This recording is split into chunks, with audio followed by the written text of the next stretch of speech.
Decomposing Messiaen, where we are walking through Techniques of My Musical Language, written by Olivier Messiaen, with many, many tangents and detours. And today is one of those detours. I am currently in chapter 12. The last couple of episodes have been about content from chapter 12, where Messiaen is talking about fugue, sonata, and plain chant as larger formal structures.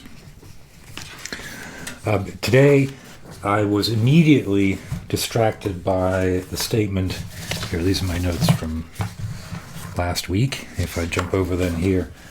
So section 5 of chapter 12, it's page 54 of the edition that I have.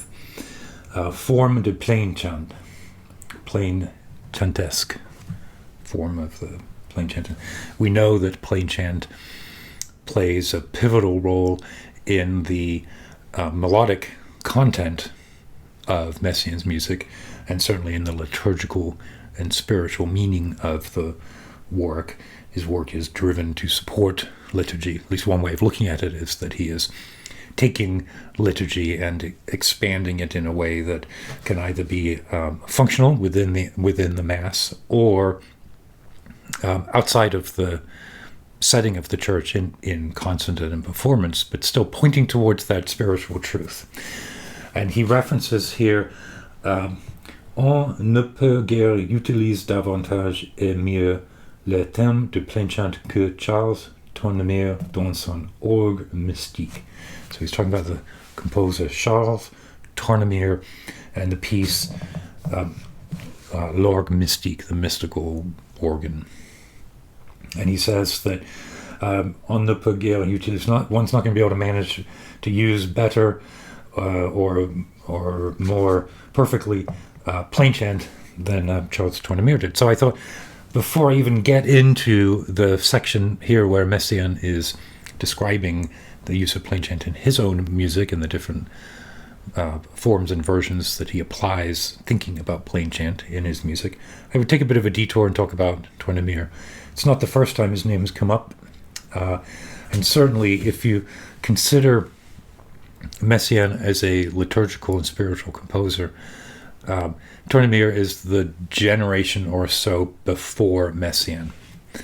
And the idea of a composer commenting upon liturgy in a large, formal way is absolutely driven by Tournemire, who in turn is responding to some of the upheaval and changes in French Catholicism, which in turn were driven by, in the 19th century, a reinvigoration or a return or a revitalization, a resuscitation of the chant in liturgy, how it should be performed, what it would mean, led by the monks in the Abbey of Salem.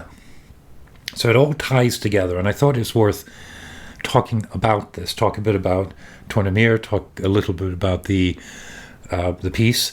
It's an enormous piece. If played through in its entirety, it's about 15 hours worth of organ music, right? So there's 51 offices of the year, each of which is made up of 4 or 5 pieces. Each office then is about 15 minutes broken up amongst those small pieces, and they're designed for the sections of the Mass. But why don't I just jump to that part first, because I don't know this. I'm not familiar with the daily Catholic liturgy, so then it's useful to know what they're talking about. So there's a prelude, which now Tournemire is using these pieces in a very meditative way, intended for use in the liturgy, but also intended for performance outside of the liturgy. And where the prelude can be a bit of, traditionally can be a sort of an annunciatory, large, loud piece. Here, his preludes are described often, he describes them as being meditative and actually used for the vesting of the priest, which, again, I grew up as a Protestant. We didn't do stuff like that. And I'm a Buddhist now. So we have plenty of robes and funny hats and things, but I guess the vesting of the priest is once the priest approaches the altar and he actually has then the stole and whatnot put over him. So that's the first piece. Then there's an offertory. Then there's the elevation. And then there's communion. So there's a nice cycle of the liturgy, which gives a nice structure to the music. And then there's a terminal piece, which, again, like the prelude can sometimes be a long virtuosic piece as people sort of joyfully leave. But with Tournemire, these pieces are often longer and more meditative. Again, he says these are pieces for people who will stay after the Mass and perhaps meditate. So it's functional music, but it is intended for performance as well. Much like Messiaen's music. So the idea of a composer being a theologian is very evident in Tournemire and how he writes about his music, and very evident in Messiaen and how Messiaen writes about his music. One of the essays I read about Messiaen as I was digging around to come up with some of these ideas proposed Messiaen as the sixth evangelist. So of the four of the Gospels, then Bach, and then Messiaen. I approach this differently, and in fact, I'm thinking of naming this on the thumbnail, calling it, Chapter 12, Decomposing Messiaen, Messiaen the Anonymous, because for me, what really stands out is the secondary place of the individual composer. And of course, it's not that clear-cut, and Messiaen was very famous, as was Tournemire. But I like the idea of the composer creating music that is there to create a space and a phenomenon, an experience, that the congregation or the listener then participates in. And that the actual composer is not even just a craftsman. The actual composer is an articulator of the liturgy, and that's all. That's plenty. Not just that's all, meaning that we as composers are irrelevant or can be dismissed, but that the role of the composer is not to make a statement about composition. The role of the composer is to facilitate this spiritual dialogue.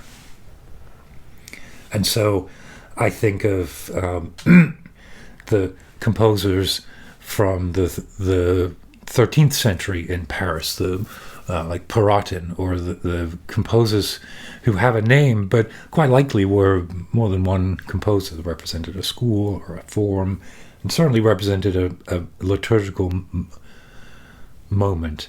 I like to think of the DJ in a rave culture with that same way. Now, again, I know that this is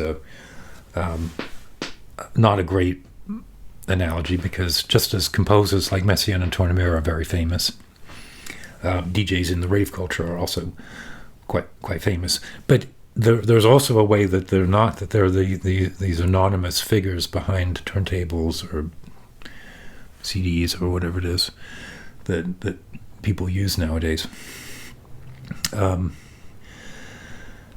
That's how I feel when I'm over there where I have my Euro rack. I think of it as an organ in a cathedral, right? Again, maybe a bit strained, but I'm writing sound to create an experience. And perhaps as a composer myself, I should be more formal about that and start to think of these pieces. I'll link to some recent stuff on Bandcamp that I've started to call Vajra songs, because I'm trying to adopt the idea of a spontaneous statement of kind of an authentic truth, which is the Vajra song from the Tibetan tradition, often spoken at the moment of death, but not always, but always containing some pith instruction in this very free, spontaneous, evocative language.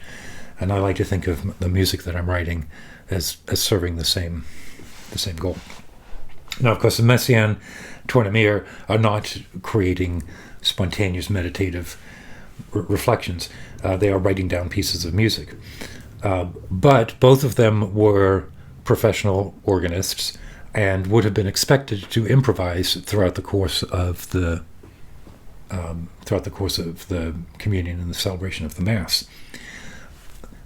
Tournemire talks about the l'orgue mystique, also not just as composition, but as a study in skills for improvisation. That you could take this score, you could analyze it and learn from it, and gain some capability around improvisation that would be absolutely essential for an organ player in Paris at the turn of the 19th into 20th century.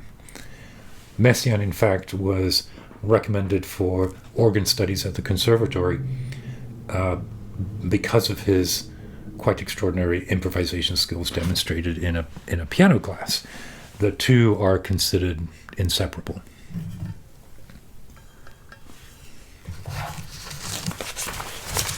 So, Tournemire, I mentioned he's a generation or so before Messiaen.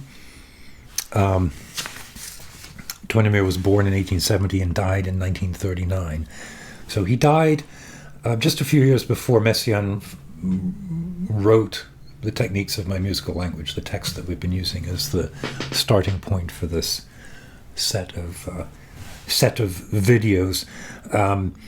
And Messiaen would have been in his early 30s when he did that. So there's definitely a cultural overlap. There's no suggestion that I found that they knew each other.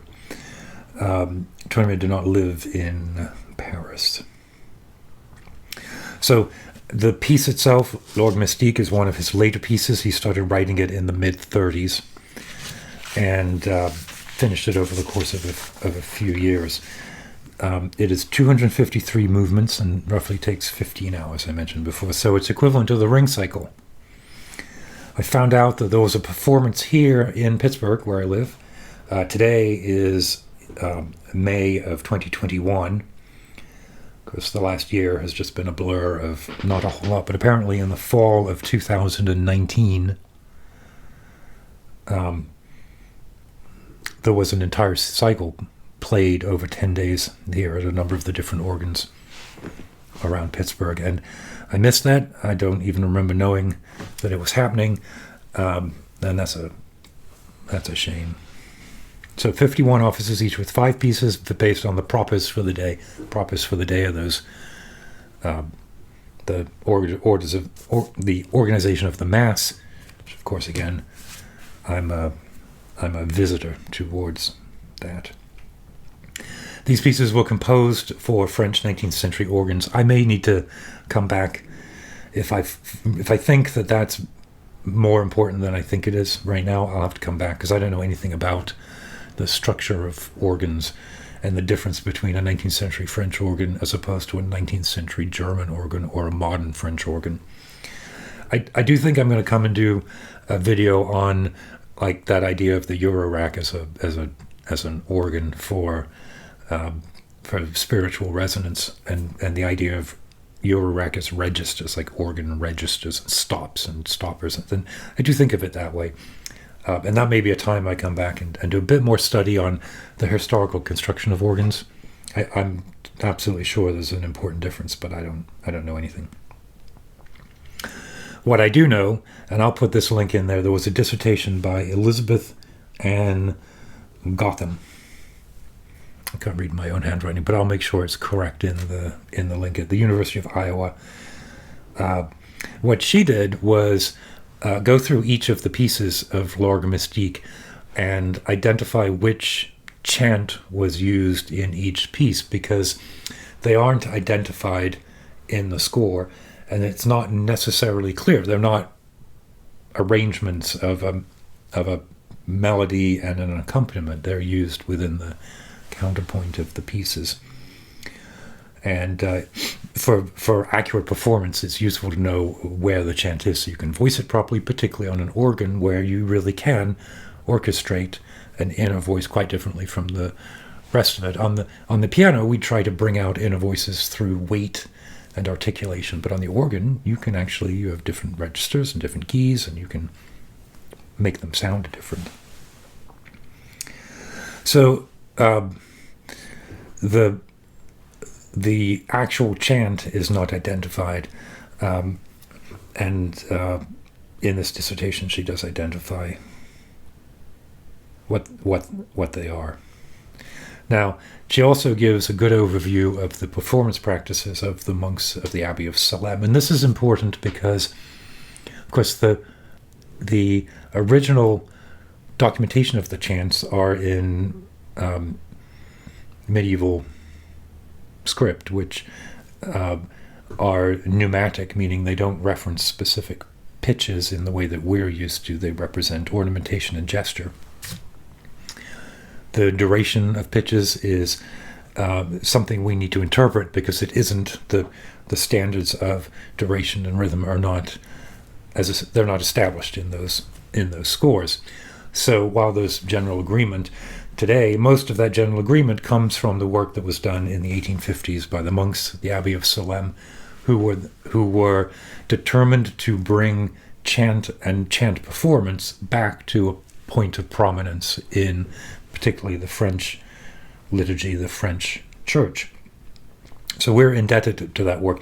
I took some courses when I was in graduate school. It's a long time ago now. 1994. So it's 2021 right now. You can do the math. That's how long ago I was in graduate school. We were able to study some of this. I remember taking several courses where the notation of chant was important. Some of the initial survey courses were giving a general overview and began with that. But I also took a fantastic course that looked at the initial notation of music in the 300s. So it was like it ended in the 13 or 1400s and began 1,000 years before that with the different forms of notation. The earliest of which just looks like punctuation above the words. It looks like apostrophes and squiggly cues. It's really fascinating. It's fascinating what's considered notation. It's fascinating what is determined to be notated. For example, and this is important for Messiaen as well, early notation assumed common modes. And a mode represents not just a sequence of pitches, but the framework of how to use those pitches, which ones are the functionally important. I was going to use which ones are the dominant, the tonic, and the leading tone. Those words don't quite fit with modality, the different Greek, or the modes that are named after the Greek modes and used in the Middle Ages. This is important because when Tournemire is writing, there's a deliberate decision to harmonize chants in modern music for modern use, modern meaning 1870 through 1920, using modal constructs, which then, of course, is exactly what Messiaen zeroes in on with his modes of limited transposition. And we'll get to those at some point. He has, of course, referenced them in some of the earlier chapters, but the details of Messiaen's modes are in chapter 15, 16, 17. So we've got a ways to go before we get into his theory of modes. But it's important to note that that is absolutely within the context of how everybody else at the time was thinking about writing liturgical music in general. And then, of course, composers like Stravinsky, who used mode derived from folk music. It's absolutely consistent with the aesthetic interests, not just of the church, but of the broader musical community. Tournemire is very clear when he talks about the music that some of it he describes as being a recreation of Palestrina. Some of it he describes as being modern polytonality. I can't remember if he actually uses the word polytonality, but he does say, the modern practice of using multiple keys at the same time, which I would I would call polytonality.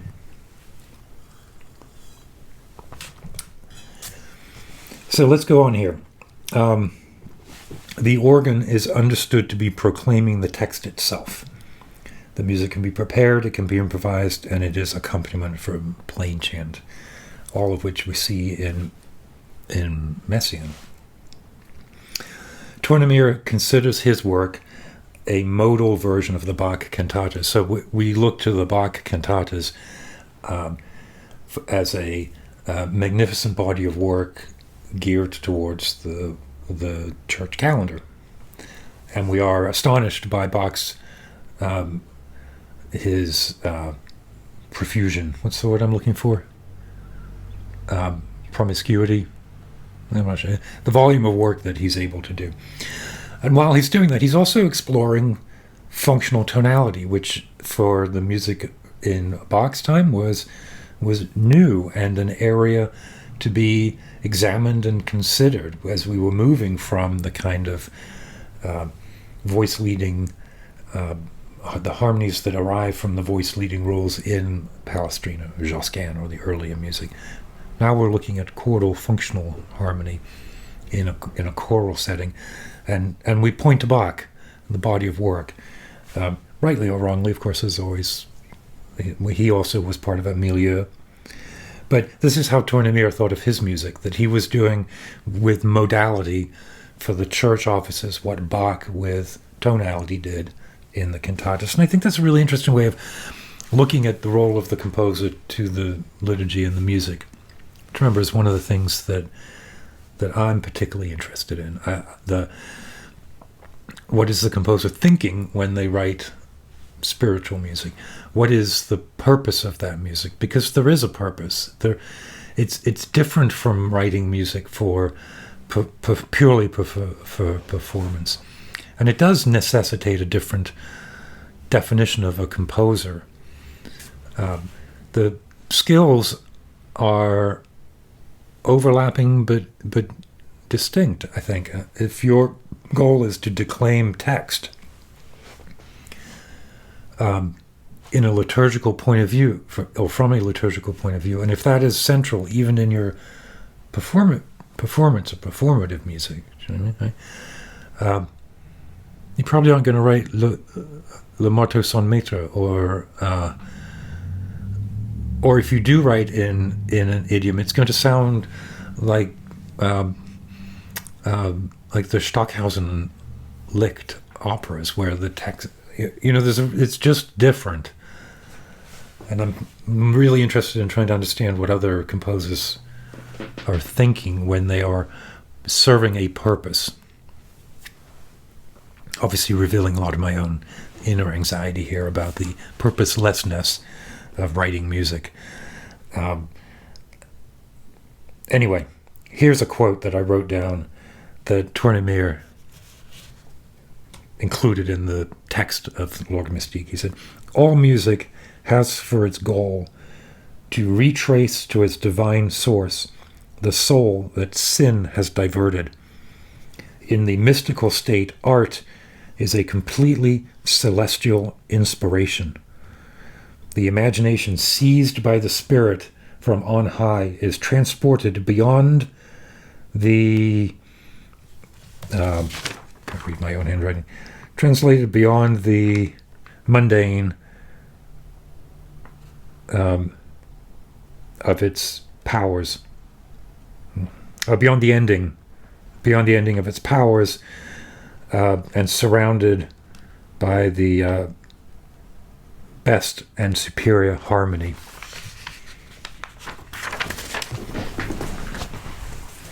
You try and read that. Can you see that? Is that focused? Appalling. I have appalling handwriting.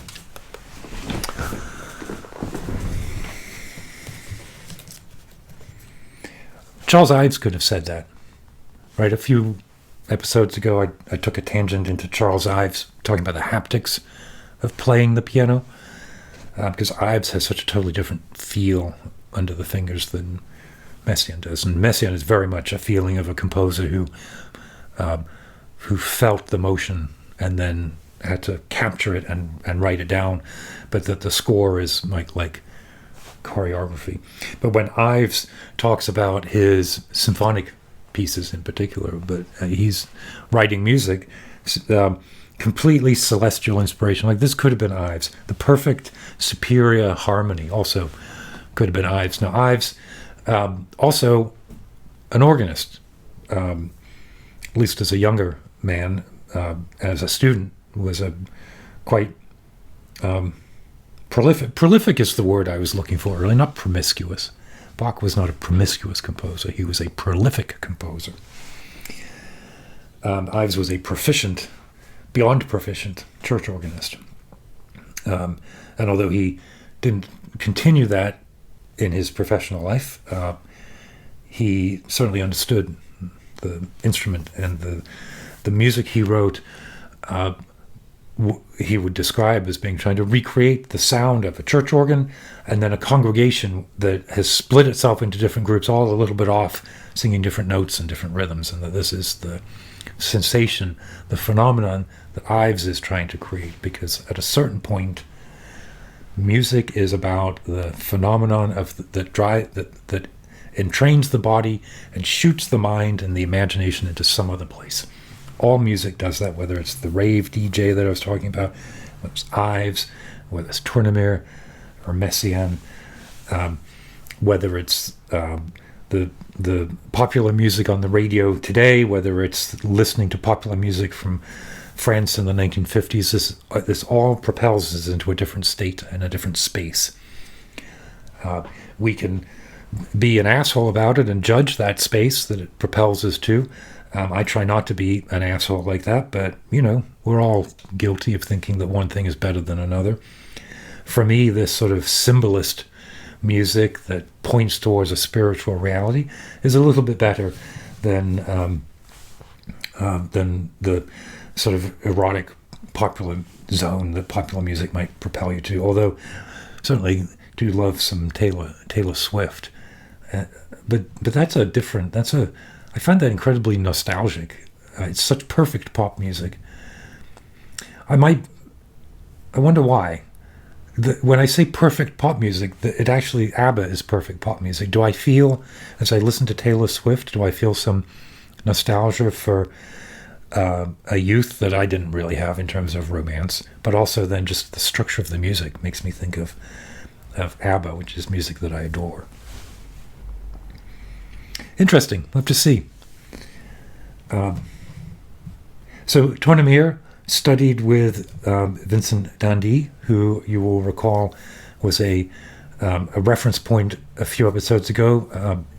d'Indy, a professor at the conservatory, referenced by Messiaen because he also wrote a textbook on musical language, and it's broken up very similar to how Messiaen is approaching it in terms of rhythm, melody, mode, harmony. It's not so much a composition orchestration book, it's a musical language book. It's more historically oriented than Messiaen.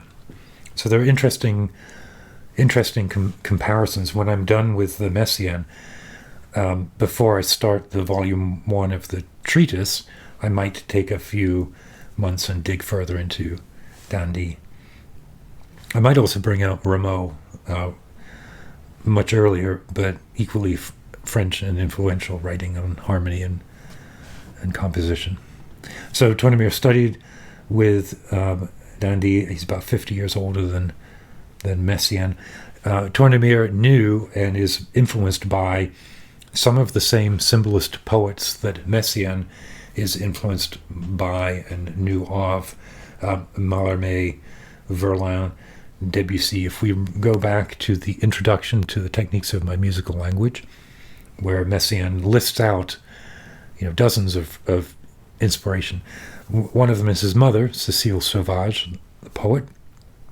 But along with her, these same names, Verlaine, Mallarmé, they're all this idea of symbolism. And when we think about spiritual music and symbolism, what is the role of a symbolist work of art? What do we mean by that? Well, we mean that the image is striking enough that it compels an interpretation beyond the immediate context, right? So symbolism leads to surrealism in that same way, where surrealism is sort of a much more aggressive breaking of the immediate perception.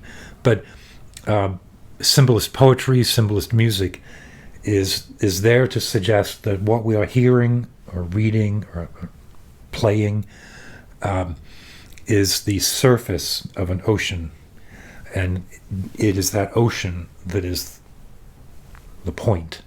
The imagery and the music are there to, like I say, compel an interaction with that ocean.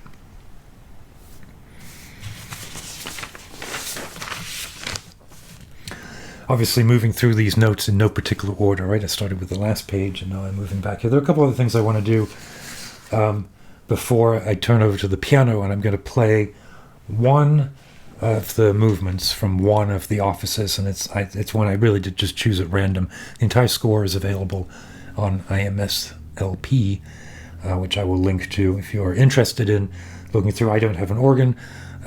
Fortunately, this piece, this version here, translates relatively well to the piano, although it doesn't allow me to keep some of the pedal notes, but I'll overcome that with some pedaling and clever fingering.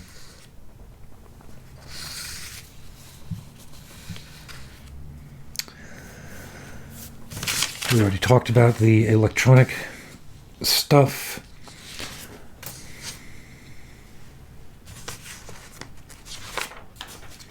I think that's a good place to actually shift over to the piano. We'll see whether I do a hard cut or actually just roll over to it here. The piece, for those of you who are interested, is Le Cycle de Pâques, which is part of the Easter cycle, number 12. It's called Dominica in Septuagesima. It's Opus 56, and it's 2 pages. So let me play this. There's some beautiful harmony in here that I'll just talk through as we get towards the end. There's some. Well, I won't talk about it. Let me just say that there's a disjoint between B sharps and B naturals, C sharps and C naturals. There's this cluster of that is, left hand is playing this, but the right hand is,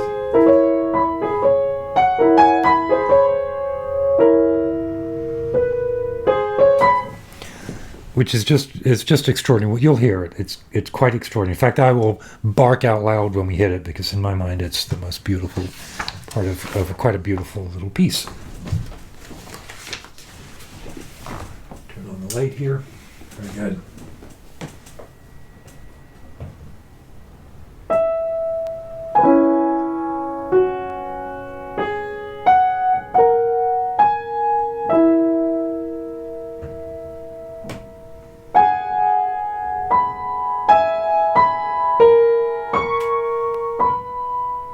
B natural, remember that for later.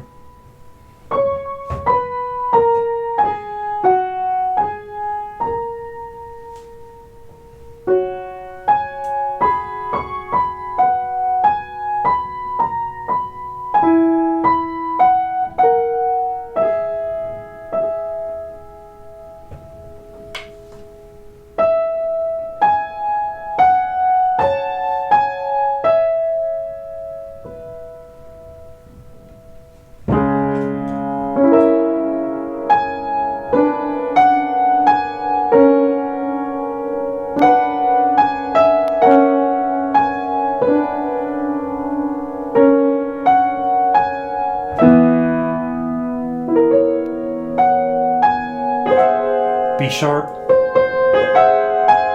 B natural,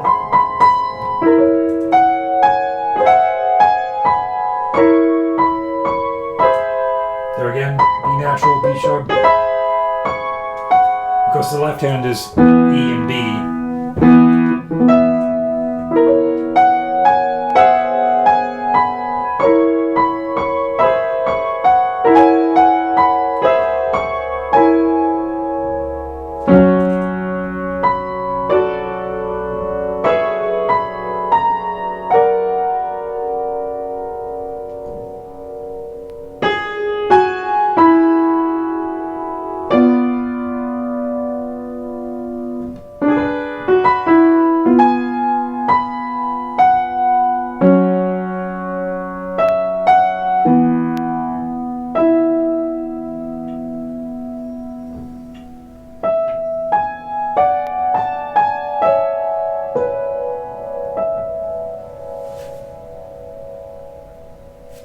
And then right at the end of that bit, there's an E sharp, E natural bit, right? E natural, E sharp, with a B natural here, and then the right hand.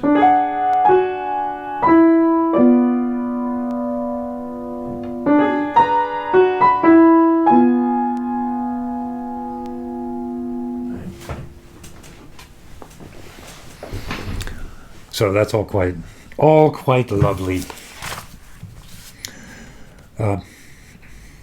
So next time we will dig into Messiaen's use of plain chant as a structural element in section 5 of chapter 12. He's got 3 or 4 different chant forms that he will highlight. He does highlight, and we will look at with some examples from his organ music, from his songs, and from the quartet for the end of time. But I thought it'd be nice to do this, have a little bit of a sidebar into Tournemire, because he is referenced throughout the book and is clearly an influence, not so much compositionally, although I won't argue that he's not an influence compositionally, but he's definitely an influence conceptually. And I'll come back to that just to wrap up here, that the composer in this music, and I include Messiaen here as well, the composer is a theologian, and music is the commentary on the spiritual text. And I think that's true with Messiaen throughout his entire career, even when it's solo piano music, that is entirely derived from birdsong. Messiaen, I think, is adjusting his definition of what the spiritual liturgy is at that point, if I can be so bold as to say that. He's considering the liturgy not just as the Mass, the communion, but as the presence of the divine in nature, and particularly in birdsong. And so his commentary, his relationship to the liturgy becomes more mature and extends, but really what changes is the definition of what that liturgy is, and it's deeply moving, I find. So thank you for sticking through this far. Please subscribe. Do all of the YouTube stuff. Apparently it helps if you hit the bell, so you find out. There have been a bunch of new subscribers lately, so if you want to check out more information, go to zenglop.net. I have a podcast. I have some other writing stuff. There's a doorbell just went. I can't tell you the last time the doorbell rang here. Jeez, I wonder what it is. I better go and check. So thank you, and I will be back in a week or two with another video essay.